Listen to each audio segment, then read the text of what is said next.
location? Credo che sia un...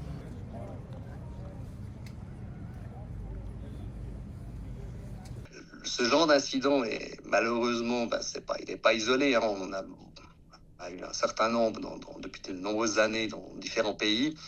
C'est toujours la conjonction de beaucoup de personnes qui ne connaissent pas forcément les lieux, qui sont dans un esprit festif, peut-être qui ont consommé de l'alcool et qui sont moins, on va dire, réactives.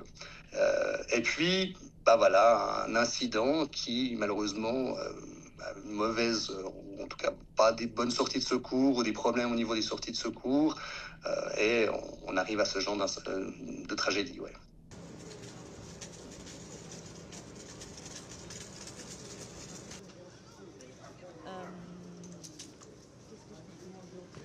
Ça ne devrait pas se produire. Les normes sont faites pour que ce genre d'événements ne se produisent pas, hein, sinon on ferait mal notre travail.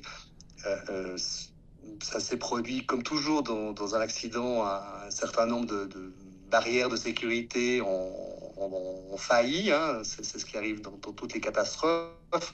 Malheureusement, on met en place plusieurs couches de sécurité. Et des fois, malheureusement, le trou entre les couches est aligné et on arrive à une catastrophe. Mais les normes en Suisse font que ce genre d'événement ne devrait pas se produire.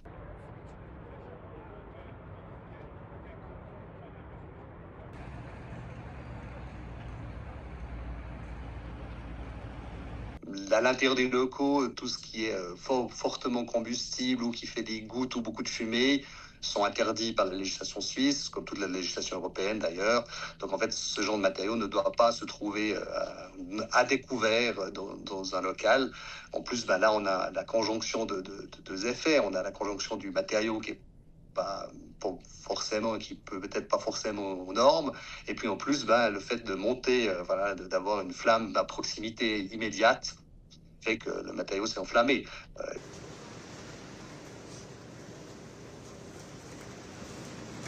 Pour un local qui contient plus que 100 personnes en Suisse, il faut au minimum 2 sorties de secours de 90 cm. À partir de 200 personnes, il faut une sortie de secours de 90 cm et une de 1,20 m.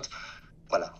Mais voilà, n'étant pas sur les lieux, je ne sais pas si effectivement il n'y a qu'une sortie ou pas qu'une sortie, mais ce qui est sûr, c'est qu'en termes de législation, à partir de 100 personnes, c'est au minimum 2 sorties de secours.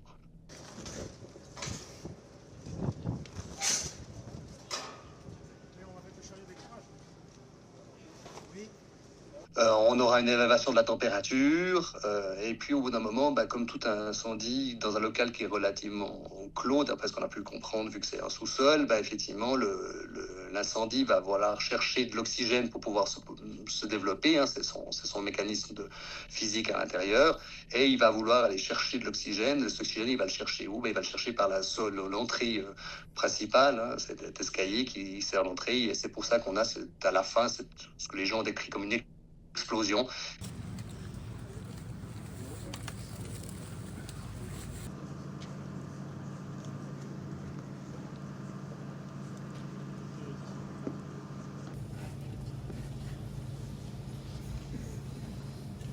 Alors, c'est toujours compliqué à identifier les victimes, en particulier dans un incendie, hein. On peut imaginer que les gens ont été brûlés, on voit les gens qui ont été soignés sont gravement brûlés pour une bonne partie, donc les gens qui sont décédés étaient sûrement aussi brûlés. Ils n'avaient pas forcément de papier d'identité sur eux, hein, ils étaient en boîte, donc ils ont sûrement laissé leur veste et tout ça gentiment au vestiaire. C'est toujours compliqué d'identifier une personne, en particulier après un incendie, ça c'est sûr.